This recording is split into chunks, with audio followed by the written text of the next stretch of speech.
שלום וברוכים הבאים לפסטיבל הסרטים הבינלאומי חיפה.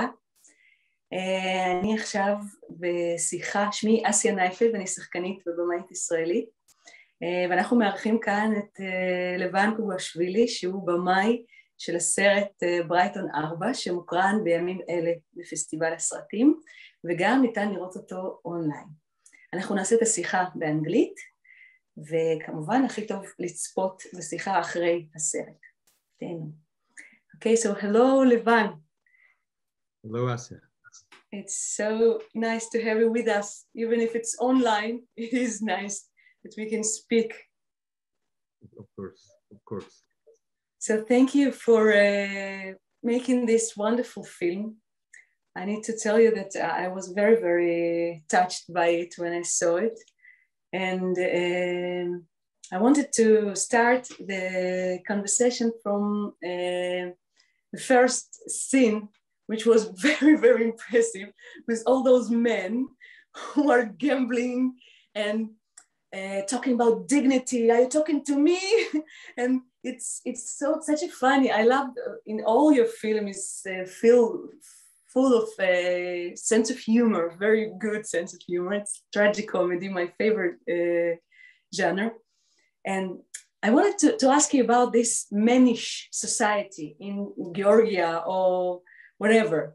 What is your position about it? Because on one hand, it looks like very, very strong, but on the other, they're like kids playing in the sandbox and fighting each other.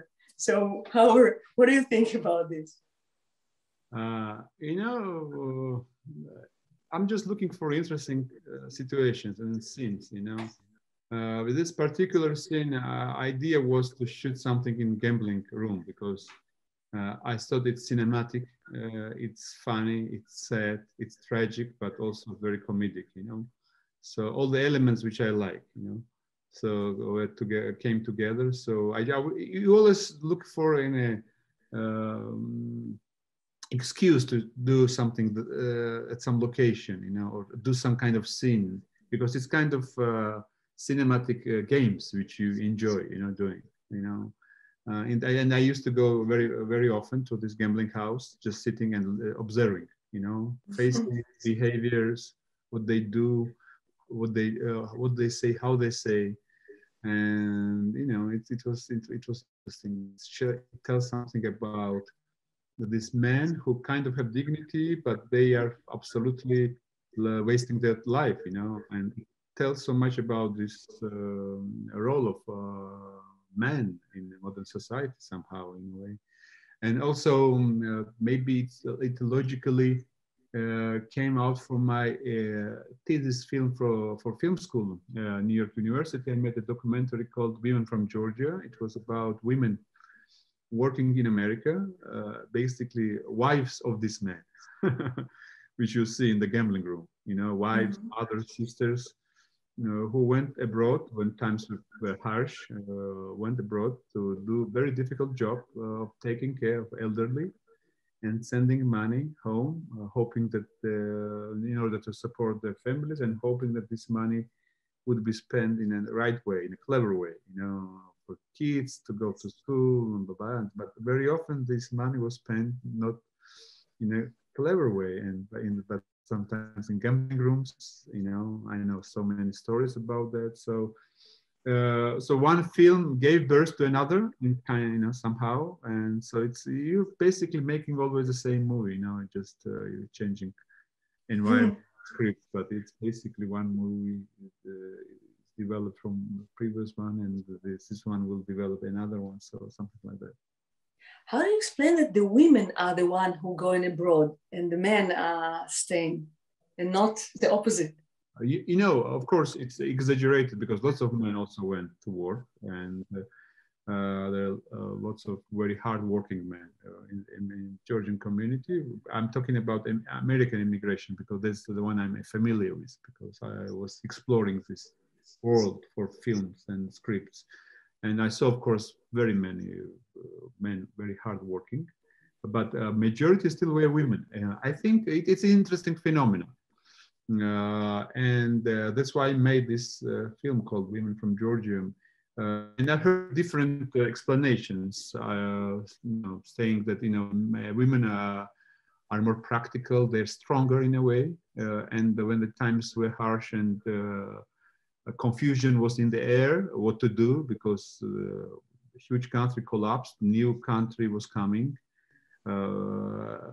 socialist system collapsed, and new capitalistic system was coming, and people didn't know how to react, what to do, lost.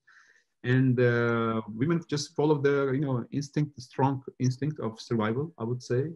And they just took initiative in their hands, and while men were thinking what to do, they just went into action, and they went abroad. So it's interesting phenomenon. There is no one explanation, but something about the strength of female character, strength of ability to sacrifice, because lots of these women are sacrificing their lives, because it's about, we're talking about illegal work, which means that they're staying, they are overstaying their tourist visa, staying in the USA.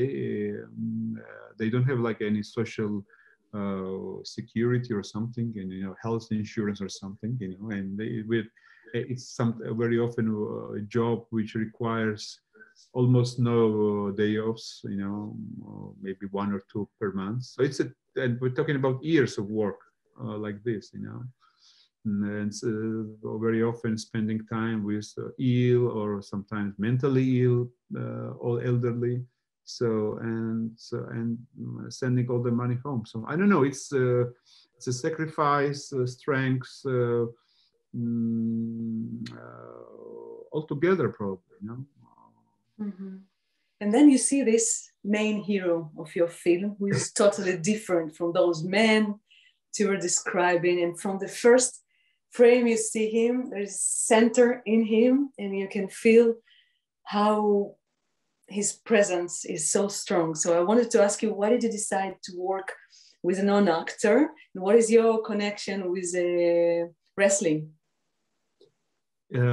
So wrestling is a big subject in Georgia, something very close to Georgian character, I would say. Maybe it came from the fact that Georgia was always fighting throughout the history, maybe, because it's a history of constant wars and struggles and fights and victories and losses. So something about warrior is probably part of character.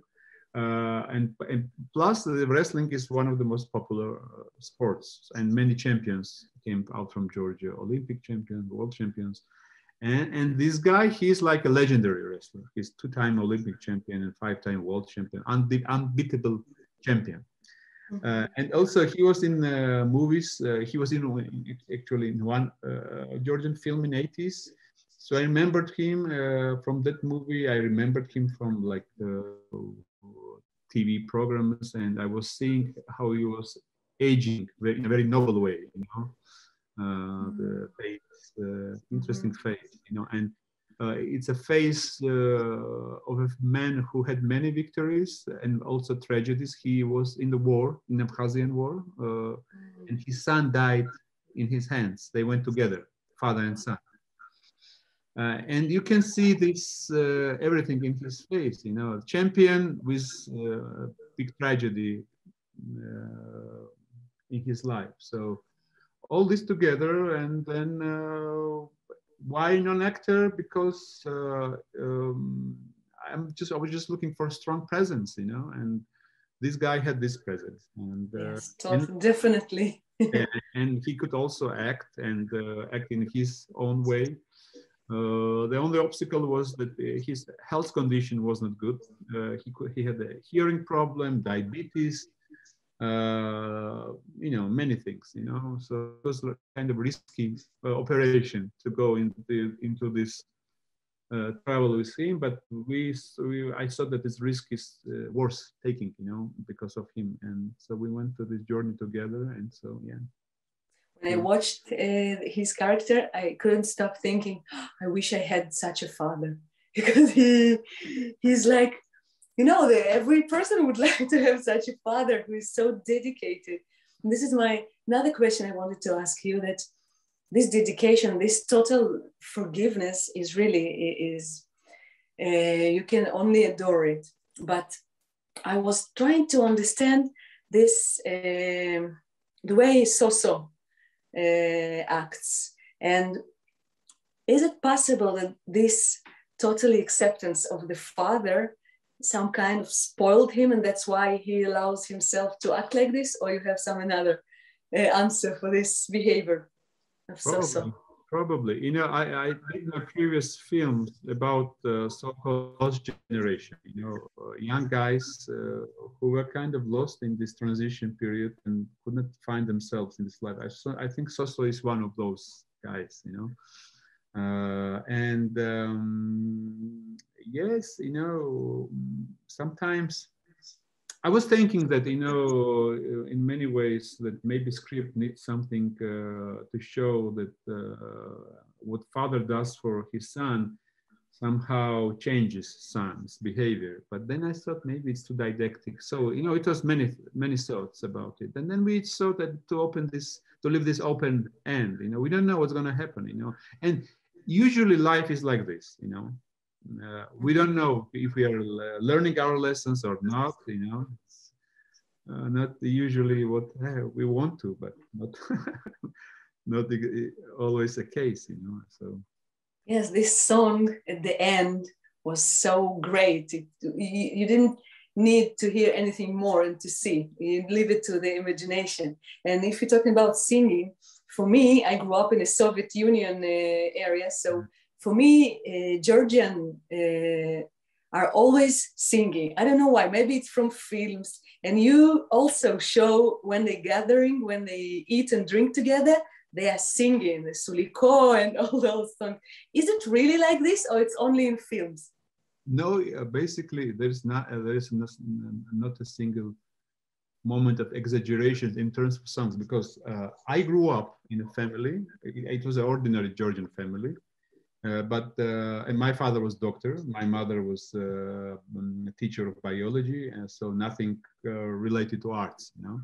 But I remember very often, I don't know, maybe once a month or once in 2 months, there was a big gathering in our house, you know. Supra, we call it Supra. It's like 20, 30, 40 people, you know, different occasions, you know, birthdays, something, you know, blah, blah, blah, you know. And they would just it's not just eating and drinking, you know, it's about saying toast, it's about toasting, it's about tamada. And my father's friends, they were not artists, they were doctors mostly, you know, but there was 3 or 4 people who could sing amazingly, and they were always singing. It was part of how they spent time. Wow. And I grew up with, as I remember myself, I grew up listening to these songs. You know, it was part of something which I enjoyed, sometimes even annoyed because as they're singing against, but usually enjoying, you know. And it was happening in other families as well when I would go there. You know, they were singing there, so it was everywhere almost, you know. So it's part of how they spend time, you know. And so then it stopped in 90s when these harsh times started. No more songs, you know, no people just couldn't afford, you know, this gatherings, and they didn't have money also.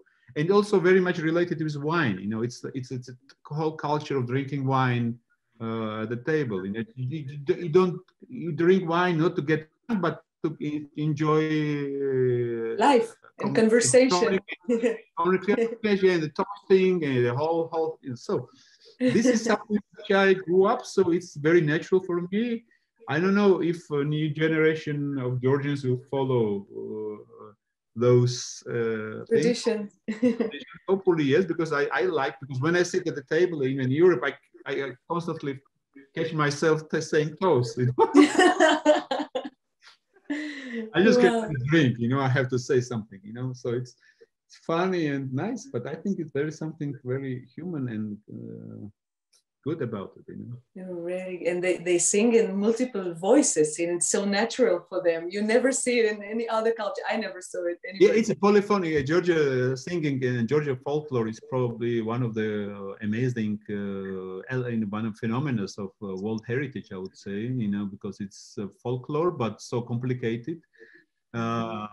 Sometimes it's like avant-garde music, because when you voice is the general thing, because it's polyphonic singing. So 3 voices, but there's a Western Georgian part. Buria, they sing 5, 6 voices. Wow. 6 voices. It's like Stravinsky in folklore. Crazy. You know? Yes, it's beautiful. And nobody knows who wrote these songs. You know, it's an ancient song, and so like Thelonious Monk and Coltrane. So like this kind of voices and. Wow. So if we talk about the immigrants, this scene was so touching when the Tajik guy is sitting, when after he tried to cheat them, he's sitting and they're singing Suliko together. Wow. So if we're talking about the immigrants you were describing before, the Georgian wives, when I saw in your film this apartment where they live together, and I'm trying to understand, and you left in New York for 6 years, you said yourself, so you felt this immigrant society also. So we in Israel are also kind of immigrants from many countries over the world. And my question is always, because people are, on one hand, they're trying to fit into a new society, right? Everyone wants. But on the other, they are looking for the similar people like they, and they gathering and it helps them. But in another way, it prevents them of fitting in. So on this balance, what do you think? Is it possible really to become part of a new culture? Depends. American culture is very open, I would say, you know, and it's a country based on those things, you know. So basically, it's possible, but I was exploring mostly the world of illegal immigrants, you know, because there were lots of conflicts and dramas there, many stories.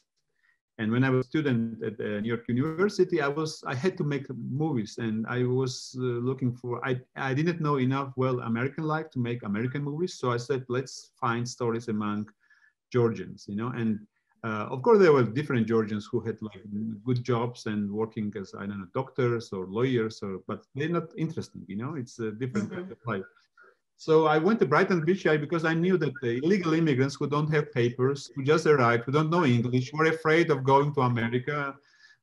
They stuck there, and they have stories, you know, they have stories of how they came, and all those stories, father coming to Georgia, from Georgia to help his son, is a real story, you know.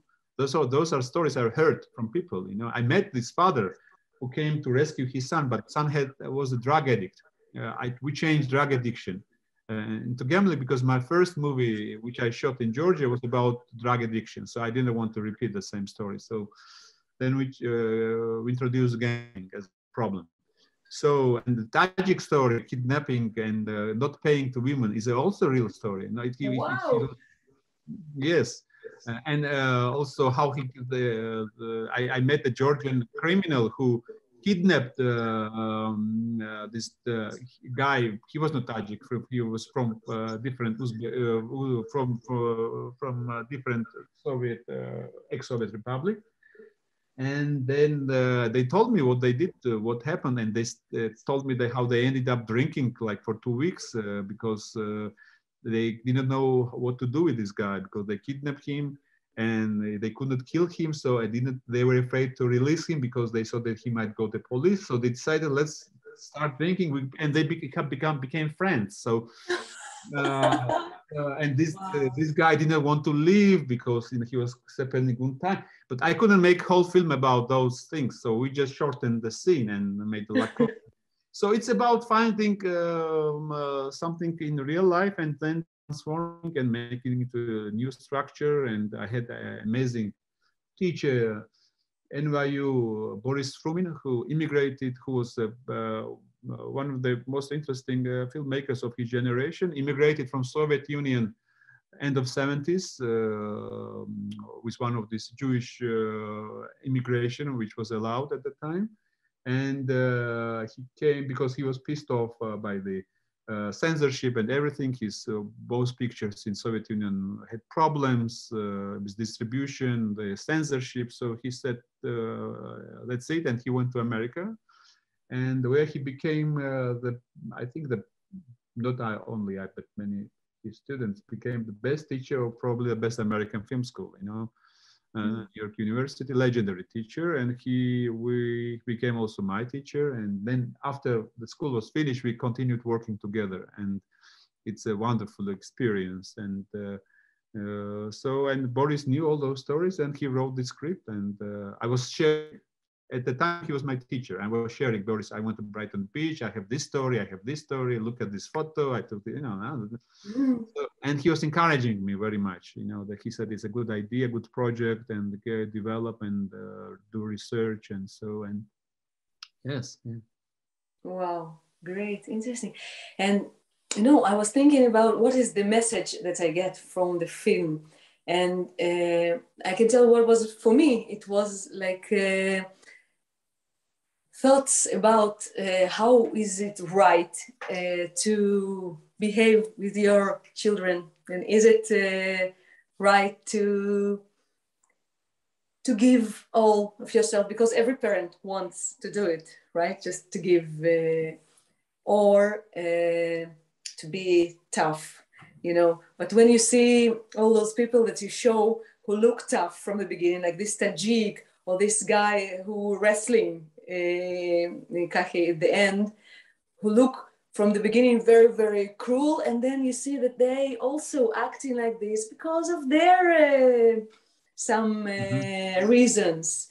So what is for you the main, what do you preach for, I mean, with this film, for about parenting? Parenting, you know, I'm trying to understand myself how to be a good parent, because I have 3 kids, so of different ages, and so it's. I think the main, and of course, you know, parenthood requires toughness and everything, you know. But I think that the basic, the main aspect is love. You know, it should. Toughness should be based on love. You know, when toughness without love, it's cruelty. You know. So everything, if you love, and their love is to be the major moving factor of relationship, then everything, you know, it can pretty much do everything more or less correct way, you know. Of course, there is a danger of spoiling, of course, that's it, but the biggest danger is lack of love, I think, you know. And you should as much care about giving food to your children, you know, you should care that feed them with love as much as possible, you know. I think so. Yeah. I totally agree, and I think that's how it's the best ending for our interview. Love. So thank you very much, Levan. I'll just say goodbye to our in Hebrew to our audience. תודה רבה שצפיתם בנו. תמשיכו לראות סרטים בפסטיבל, ותהנו, שיהיה סוכות שמח.